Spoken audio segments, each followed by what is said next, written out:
नमस्कार, कांताच किचनमध्ये आपले खूप खूप मनापासून स्वागत. आज आपण बनवणार आहोत ओल्या मटारचे पराठे. एकदम सोपे आहे, झटपट होतात आणि खायला खूप टेस्टी लागतात. तर चला वेळ न घालवता रेसिपीला सुरुवात करूया. या ठिकाणी मी एक बाऊल घेतला. बाऊलमध्ये 2 कप गव्हाचं पीठ घेऊ. चवीनुसार मीठ घालायचं आहे, 1 टेबलस्पून तेल आणि याला मिक्स करायचं. तेलाने ना पराठे छान मऊ होतात. गव्हाच्या पिठाच्या ऐवजी ना 1 कप गव्हाचं पीठ आणि 1 कप मैदासुद्धा घालू शकता. 1 ग्लास मी पाणी घेतलं. थोडं पाणी घालून ना पीठ भिजवायचं आहे.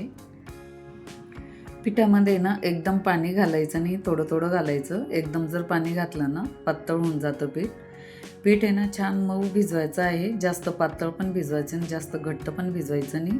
आपण जे रोजच्या पोळीसाठी जे पीठ भिजवतो ना तसंच भिजवायचं. पीठ भिजवून झालं. याला थोडंसं तेल लावू आणि अशा मुठीनं ना याला छान असं मऊ करून घेऊ एकदा.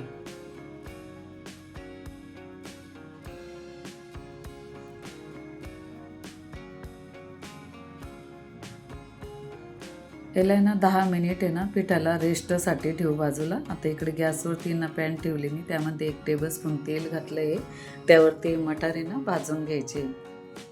मंद आचेवरती भाजून घ्यायचे आणि जर फुल गॅस केला ना मग भाजल्याने जात नसतं, असे जळतात आणि आतमध्ये कच्चे राहतात.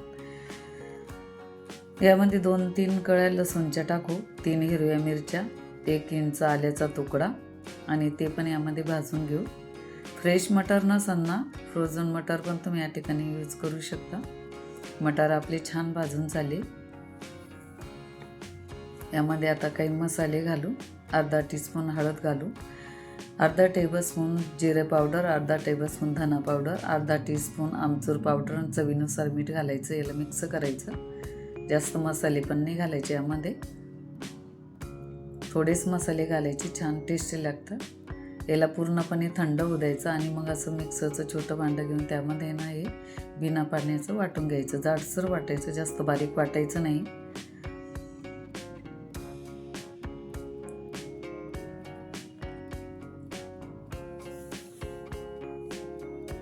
हे बघा आपण हे वाटून घेतलं आहे, बघू शकता हे असं वाटायचं.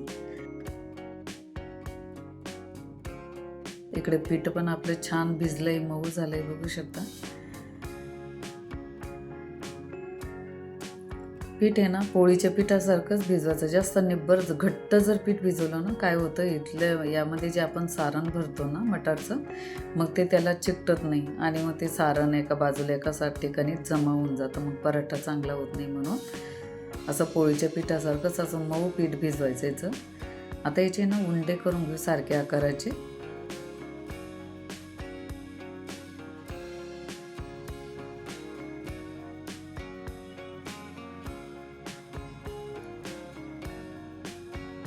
तुम्ही सगळे उंडे एकदाच करून घेऊ शकताय. मी 3 ते 4 उंडे पहिले करून घेतले, बाजूला ठेवू. आता नंतर लागले तसे करून घेऊ. एक उंडा घ्यायचा, कोरडं पीठ घ्यायचं आणि कोरड्या पिठामध्ये ना उंडा बुडवायचा, त्याला पीठ लावून घ्यायचं कोरडं आणि गोल गोल असं फिरवून ना त्याची वाटी बनवून घ्यायची, आपण जशी पुरणाच्या पोळीसाठी करतो ना तसं. आणि त्यामध्ये हे सारण भरायचं 2 ते 3 टेबलस्पून. जेवढं जास्त सारण भराल ना तेवढं छान मग हे पराठा लागतो. आणि याला असं दाबून भरायचं. सगळीकडून याचं असं तोंड बंद करायचं आणि एक्स्ट्रा पीठ जे आहे ना ते काढून घ्यायचं आणि याचं असं याचं तोंड आहे ना दाबून द्यायचं. परत एकदा याला कोरड्या पिठामध्ये असं बुडवून घ्यायचं आणि हाताने ना याला असं प्रेस करायचं. म्हणजे काय होतं, यामधलं जे सारण आहे ते सगळीकडे पसरतं, पराठा छान होतो. मग आणि हलक्या हातानं पराठा लाटायचा, जास्त दाबून लाटायचं नाही. जर चिकटत असेल ना वरून थोडंसं कोरडं पीठ लावायचं आणि असं उलट पालट करून ना लाटायचा हा पराठा. जास्त मोठा पण करायचं नाही, नवशिक्याने जास्त मोठा करायचं नाही, छोटाच ठेवायचा तळ आता एवढा. छोटे छोटे पराठे करायचे. मोठा जर केला ना वरती टाकता येणार नाही, मग तुटून जाईल. आणि असं गोल गोल गोल गोल लाटणं फिरून मस्त लाटायचं, म्हणजे सगळीकडून सारण पसरतं. गॅसवरती मी तवा ठेवला, तव्यावरती टाकून द्यायचं. गॅसची फ्लेम पहिले तवा तापवून घ्यायचा आणि मग थोडी मिडियम करायची गॅसची फ्लेम. आणि याला वरतून आहे ना हे असं तेल किंवा तूप लावायचं तुमच्या आवडीप्रमाणे. तुम्हाला तूप आवडत असेल तर तूप लावू शकता किंवा तेल आवडत असेल तेल लावू शकता, परंतु तूप जर लावलं ना तर मग पराठे अजून छान टेस्टी लागतात. आणि मंद आचेवरती अशी भाजून घ्यायची, वरतून असं दाबायचं थोडंसं उलटण्याने. फुल गॅस केलं ना मग पराठे नुसते जळून जातात, कच्चे पण राहतात. मग मंद याच्यावर भाजले ना मीडियम फ्लेमवरती मग पराठे छान खरपूस भाजले ना मग चांगले लागतात टेस्टी. फुल गॅसवर भाजलेत मग ते कच्चे राहून जातात. हे बघा किती छान फुगला आहे ना पराठा, मस्त झाला आहे.